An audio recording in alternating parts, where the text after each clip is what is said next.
தருமபுரி மாவட்டத்தினுடைய அடிப்படை வசதிகளாக நமக்கு குடிக்கும் அந்த ஒகேனக்கல் குடிநீரே தமிழன போராளி மருத்துவர் ஐயாவுடைய போராட்டத்துக்கு கிடைத்த வெற்றி தான் இப்ப இருக்கிற குடிக்கிற தண்ணி.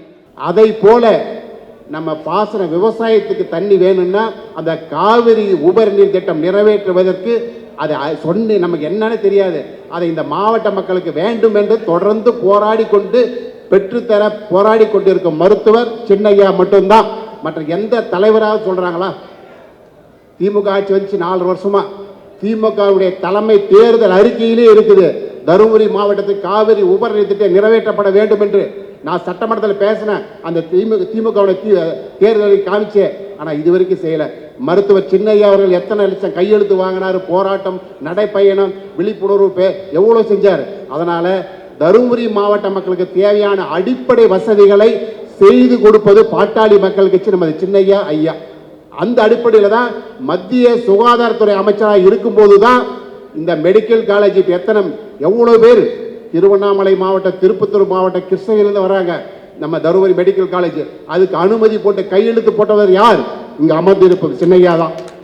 அதுபோல் அவருக்கு வாய்ப்பு கிடைக்கும் பொழுது கண்டிப்பாக மாவட்டத்தினுடைய வளர்ச்சிக்காக கண்டிப்பாக பல்வேறு திட்டங்கள் நிறைவேறும். தருமபுரி மொரப்பூர் அந்த ரயில்வே திட்டத்துக்காக எம்பியா இருக்கும்போது எத்தனை முறை 19 முறை அமைச்சரை பார்த்து இப்போ வந்தா கூட அது என்ன ஸ்டேஜ்னு தினந்தோறும் கேட்டுக்கொண்டு இருப்பவர். இப்ப விரைவாக முடிய போது அதுக்கும் போராட்டம் பண்ணு சொன்னார். இது போன்ற திட்டம் மக்களுக்கு தேவையானதான் நம்ம சிந்திக்கூடிய தலைவர்.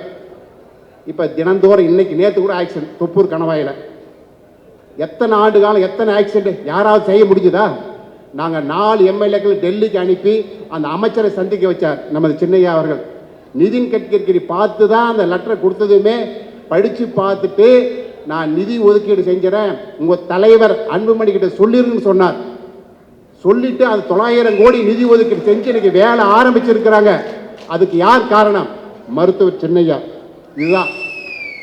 அதனால தயவு செஞ்சு இந்த மாவட்டத்தினுடைய அடிப்படை வசதிகளுக்காக நிறைவேற்று தருவது பாட்டாளி மக்கள் கட்சி மருத்துவர் சின்னையா தலைமைதான்.